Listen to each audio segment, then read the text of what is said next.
Hello दोस्तों, तो कैसे यार आप लोग। आशा करते हैं आप लोग मस्त होंगे और आपकी तैयारी भी मस्त चल रही होगी। तो आज यार हम बात करने वाले क्लास 12 केमिस्ट्री का जो चैप्टर 3 है रासायनिक बलगत की, उस पर बात करेंगे बहुत ज़्यादा इंपॉर्टेंट टॉपिक के बारे में, वेग स्थिरांक। ठीक है, रेट कांस्टेंट क्या होता है, वेग स्थिरांक क्या होता है, अभिक्रिया का वेग स्थिरांक किसे कहते हैं। ठीक है, तो एकदम मस्त तरीके से इसे समझने वाले कि वेग स्थिरांक क्या होता है। तो देखो, ये जो रासायनिक बलगत की चैप्टर है, इस पे हमने ये पढ़ लिया था कि अभिक्रिया का वेग किसे कहते हैं। ठीक है, तो अगर जिसने अभिक्रिया का वेग अभी तक नहीं पढ़ा, डिस्क्रिप्शन पे प्लेलिस्ट है, उस पे जाके आप अभिक्रिया का वेग पहले पढ़ सकते हो। तो आप बात क्या करेंगे हम लोग इस वीडियो पे, वेग स्थिरांक के बारे में कि रेट कांस्टेंट क्या होता है, अभिक्रिया का वेग स्थिरांक किसे कहते हैं।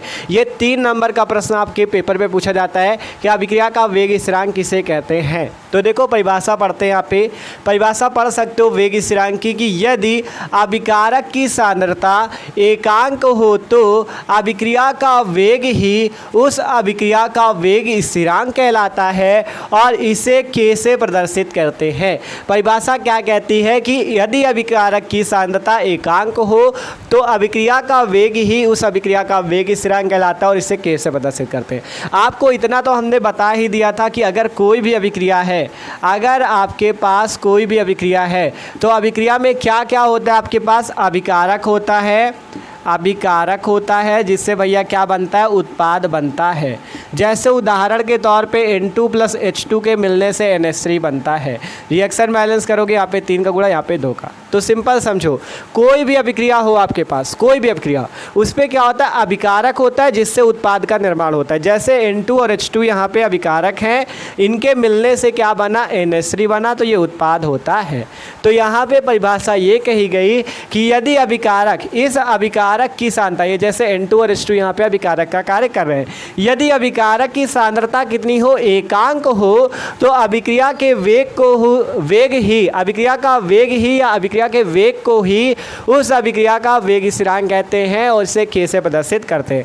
यहाँ से अगर बात करें, जो वेग होता है अभिक्रिया का वेग, वो समानुपाती होता है सांद्रता के। ठीक है, अभिक्रिया का वेग जो भैया होता है वो सांद्रता के समानुपाती होता है। किसकी सांद्रता के, अभिकारक की सांद्रता के, क्योंकि आपसे बात की गई अभिकारक की सांद्रता, तो जो अभिक्रिया का वेग होता है वो किसके समानुपाती होता है, अभिकारक की सांद्रता के। तो यहाँ से देखो, जो अभिक्रिया का वेग होता है उसे लिखा जाता है dx/dt।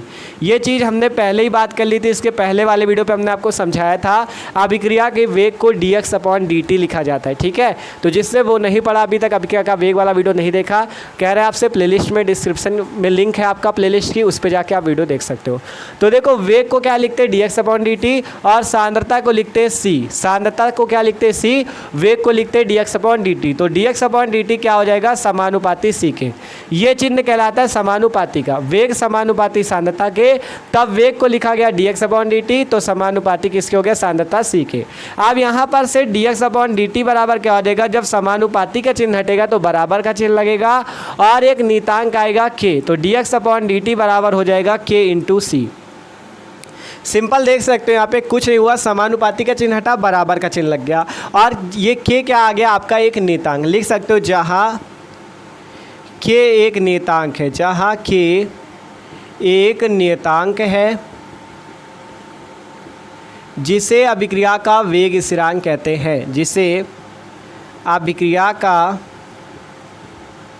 वेग स्थिरांक कहते हैं। अभिक्रिया का वेग स्थिरांक अर्थात रेट कांस्टेंट कहते हैं, अभिक्रिया का वेग स्थिरांक कहते हैं। ठीक है भैया, जहाँ K क्या है, एक नियतांक है जिसे अभिक्रिया का वेग स्थिरांक बोला जाता है। आप देखो, जैसे कि यहाँ पे T था, ठीक है, dx/dt था, ये यहाँ पे क्या था, dx/dt, dx/dt बराबर K × C।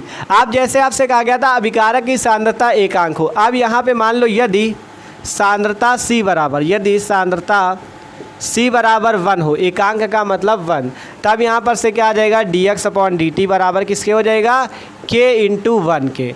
तो यहाँ से ही परिभाषा बनती है कि जब अभिकारक की सांद्रता C जो हो, यहाँ पे C लिखा हुआ है, जब अभिकारक की सांद्रता C का मान 1 हो या एकांक हो तो अभिक्रिया का वेग जो dx/dt होता है उसे ही अभिक्रिया का वेग स्थिरांक k कहते हैं। मतलब कि जब आप सांद्रता C का मान यहाँ पे 1 रख देते हो तो dx/dt k के बराबर हो जाता है। तो यहाँ से परिभाषा बनती है जब अभिकारक की सांद्रता C का मान 1 होता है तो अभिक्रिया का वेग जो dx/dt होता है ये किसके बराबर हो जाता है? अभिक्रिया के वेग स्थिरांक k के। तो यहीं से परिभाषा बनी, यदि अभिकारक की सांद्रता एकांक हो तो अभिक्रिया का वेग ही उस अभिक्रिया का वेग स्थिरांक कहलाता है।